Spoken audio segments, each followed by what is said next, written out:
जवानों के जज्बात की कद्र करते हुए, हालात की पेचीदगी को देखते हुए, समझते हुए पार्टी ने हमारे जज्बात की कदरदानी की। हमने जिस कुव्वत के साथ सीटें मांगी थी वो कुव्वत के साथ हम सीटें लेने में भी कामयाब हो गए। और इस बात की दलील है कि ये काफिला जिस जज्बे और शौक के साथ उठा है, कभी कहीं रुका नहीं, कभी कहीं थका नहीं। एक कामयाबी मिल गई और कामयाबियों की तलाश है। इंशाअल्लाह यहाँ से चिंगारी लगी है और ये शोला बनकर रहेगी। और कामयाबी जब तक नहीं मिलेगी तब तक ना रुकेंगे ना थकेंगे और कामयाबी लेकर रहेंगे। सियासत में कौन सच है कौन गलत है ये नहीं रहता, गलत कौन कम है ये रहता है।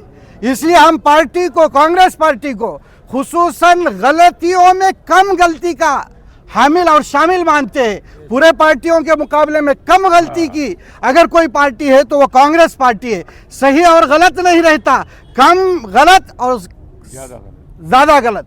तो कम गलत हमारी पार्टी, गलती हर किसी से होती है, बशर है, लेकिन ये पार्टी हमारे हुकूक के लिए, हमारे हुकूक के तहफ़्फ़ुज़ के लिए यहीं पर नहीं बल्कि वहाँ पर जहाँ पर औकाफ का बिल पास हो रहा था उस वक्त वहाँ पर वोट हमारे हक में देकर हमारे औकाफ के ज़मीन के तहफ़्फ़ुज़ के लिए किसी ने बरसरे आम सामने होकर बीजेपी की धज्जियाँ उड़ाकर आँख में आँख डालकर किसी ने बात करने की कोशिश की तो वो कांग्रेस पार्टी है। हम इसलिए अमन और सुकून के लिए, हमारे इलाके की कामयाबी और कामरानी की और तरक्की के लिए जिस तरीके से 5 साल गुज़िश्ता पूरी ताकत के साथ कांग्रेस पार्टी बरसरे इख्तिदार थी, उसी तरह बरसरे इख्तिदार कांग्रेस पार्टी को करना है और कामयाब करना है। ना थकना है ना रुकना है। अब ना शाम हुई है ना सुबह, बल्कि वो सुबह का इंतज़ार है जो हमारी कामयाबियों के साथ रोशनी लेकर आएगी, उस सुबह का इंतज़ार है। तो मेरी तमाम जवानों से, तमाम यहाँ के बाशिंदों से मेरी दरख्वास्त है कि तुम अपना हर लम्हे वक्त निकाल कर हाफिज़ मुहीत साहब को भी कामयाब करेंगे, हमारे अविनाश भाई को भी कामयाब करेंगे कि उनके बारे में जो बातें चल रही है वो सरासर गलत है। जो इंसान बहू और सास के झगड़ों के अंदर जिसके बाबा का किरदार रहा हो वो बच्चा उसी खून से, उसी नस्ल से है। और ये कहेंगे हम कि कोई अगर डैमेज करना चाहता है, कोई अगर ये कहना चाहता है जिस ताकत के साथ हम अविनाश भाई को बरसर इख्तिदार कर रहे हैं, गलत होने पर हम हाथ भी पकड़ सकते हैं, ये ताकत हमारे पास है, इसलिए हम इनका सपोर्ट कर रहे हैं। जिस ताकत से हम इनका सहारा बन रहे हैं उसी ताकत से गलत होने पर पकड़ने की भी ताकत रखते हैं, इसलिए सपोर्ट की इल्तिजा और दरख्वास्त तुम्हारे से कर रहे हैं। हमारी अपील, हमारी दरखास्त तुम्हारे से है कि पूरी कुव्वत के साथ, पूरी ताकत के साथ आपको खुलकर आना है कि क्योंकि हमारे उलमा का नहज, हमारे मुस्लिम पर्सनल बोर्ड का नहज क्या है बेहतर तुम जानते हैं। तमाम तहजीब और तमद्दुन के मानने वाले जानते हैं। अन्ना भाऊ, दादा, काका, भैया, खाला बोलकर चलने वाली जो तहजीब और तमद्दुन की कोई पार्टी है तो वो कांग्रेस पार्टी है। तो इन्हीं चंद बातों पर मैं अपनी बात को ख़त्म करता हूँ। आखिर में कहूँगा कि जितने मसरूफियात के साथ आपने तुम्हारा वक्त निकाला वो वक्त हमेशा पार्टी के साथ मुंसलिक रखे। आपके हुकूक के तहफ़्फ़ुज़ के लिए हम अपनी सियासी लड़ाई लड़े हैं, लड़ेंगे और लड़ते कभी नहीं रुकेंगे इंशाअल्लाह सुम्मा इंशाअल्लाह। वाखिर दावन अल्हम्दुलिल्लाह। आज सैयद मोहित हाफिज़ रफ़ाई का कांग्रेस पार्टी ने टिकट हुआ है और सच्चे दिल से मैं उनका समर्थन कर उनकी सूरत देखकर, अविनाश भाई की सूरत देखकर, मोगला जी अन्ना की सूरत देखकर, हमारे रामदास पाटिल साहब की सूरत देखकर आज मैं उनके साथ जुड़ गया हूं। आप लोगों को यही चल रहा था कि मेरा टिकट कंफर्म था, लेकिन किसी कारण के वजह से कुछ सियासी ज़ख्म लगते हैं, लोग अपने से जुड़कर हमारे ख़िलाफ़ कर वो मेरा टिकट उन्होंने आके सामने से मेरा टिकट काट दिए। उसका कोई गम नहीं है, पर अल्लाह एक रास्ता बंद करा तो मेरे भाई का रास्ता खोला। बहुत अच्छे। ये मोहित हाफिज़ साहब ने, ये सद्दाम देख लीजिए, अल्लाह किधर से भी नाराज़ नहीं करा। अल्हम्दुलिल्लाह हम खुश हैं।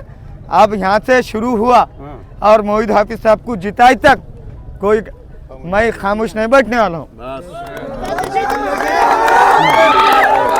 रहमानिर्रहीम व तुइज़्ज़ु मन तशा व तुज़िल्लु मन तशा। बेशक अल्लाह ही इज़्ज़त देता है, अल्लाह ही ज़िल्लत देता है, ये हकीकत है। मैंने तो सोचा भी नहीं था कि ये पार्टी मेरे को ऐसा टिकट देंगी और मेरे को उम्मीदवार के लिए घोषित करेंगी, ये दरगाह से मेरी निस्बत रहने की वजह से, हज़रत सैयद शाह ज़ियाउद्दीन रफ़ाई रहमतुल्लाह अलैह के से निस्बत रहने की वजह से इन्होंने मेरे को कहा कि आप इस इलाक़े के अंदर दरगाह से आपकी निस्बत है और हम आपको चांस देना चाह रहे हैं। ये कम वक्त के अंदर हुआ, लोग परेशान हैं कि ये कैसा हुआ, क्यों हुआ, लेकिन मैं खुद नहीं सोचा कि मेरे को ये टिकट मिलेगा। पार्टी मेरे बारे में सोचेंगी, पार्टी के तमाम जो ज़िम्मेदारान हैं, ख़ास तौर पे हमारे मुफ्ती वाजिद साहब, उनकी बहुत कोशिश रही कि अब हाफिज़ साहब आप हकदार है इस यहाँ के, आप पहले आओ। इन्होंने समझा आप मेरे जज्बात को कि आप यहाँ पर हकदार है दरगाह से, आप सज्जादे हैं दरगाह के, आपका हक बनता है, आप आओ, हिम्मत करो, हम हैं आपके साथ। बल्कि मुफ्ती वाजिद साहब ने मुझे बहुत कोशिश की। ये 2-3 दिन के वक्त के अंदर ही फैसला हुआ। किसी को मैं अगर तैयारी करने की रहती, जैसा लोग दूसरे करते हैं सियासी लोग तैयारी, वैसी तैयारी नहीं, कुछ नहीं। पार्टी ने मेरी कदर की, मैं पार्टी के तमाम ज़िम्मेदारों का शुक्र अदा करता हूँ। बस यही कहूँगा बस।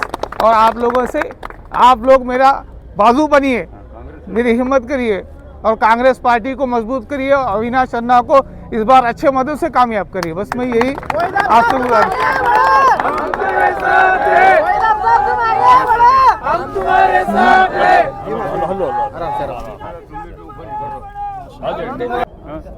राजाराम कमळे सर, तुम्हाला यावेळेस उमेदवारी मिळालेली आहे, गेल्या वेळेस तुम्ही अपक्ष उमेदवारी लढला होता, याबद्दल काय सांगाल? मला गेल्या वेळेला माझी उमेदवारी कट केली होते, काँग्रेस पक्षानं मला उमेदवारी दिली होती, पण माझी उमेदवारी ऐन वेळेला कट केल्यामुळं मी अपक्ष राहून मी काँग्रेस पक्षाची सेवा केलेली आहे।